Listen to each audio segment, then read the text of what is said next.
बाप्पांच्याकडे मागून घेतलो, बाप्पा ह्या वर्षी 10,000 फॉलोअर्स होऊ द्या.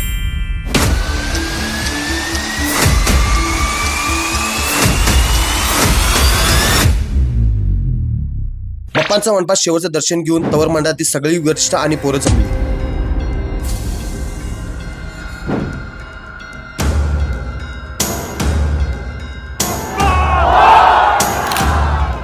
बाप्पांना ट्रॅक्टरमध्ये बसून मग मिरवणुकीला सुरुवात झाली. फटाक्यांचा आतिषबाजी आणि बाप्पांचं नावाचं जयघोष करत वाटेत येणाऱ्या अडचणीवर मात करत निघालो आम्ही नदीकाठी बाप्पांचं विसर्जन करायला. बघा कशी आहे मंडळाची पब्लिक, पोरं डिक सुट्टी नॉट. वाटेत मस्त डॉल्बीच्या तालीवर नाचत मजा मस्ती करत नदीकाठी फुल आतिषबाजी केलो. आणि आता बाप्पांच्या विसर्जनाची वेळ झाली. नदीकाठी बाप्पांना घेऊन येऊन पूजा करून शेवटच्या आरती म्हणून विसर्जनासाठी नदीत घेऊन गेलो. मागतो आता मज द्यावे मंडळात येऊन जेवणाला सुरुवात झाली. सगळी मंडळी मस्त बसून भोजन करून मग शेवटी बसलो आम्ही जेवाय. मस्त भात आमटीवर ताव देऊन पोरं चालू केली कामाला. बाकीचे सगळे भांडीतीन घासून घेत होते. सगळं मंदिर स्वच्छ करूनच घरला गणपती बाप्पा मोरया, पुढच्या वर्षी लवकर या. चुकले आमचे काही, क्षमा असावी.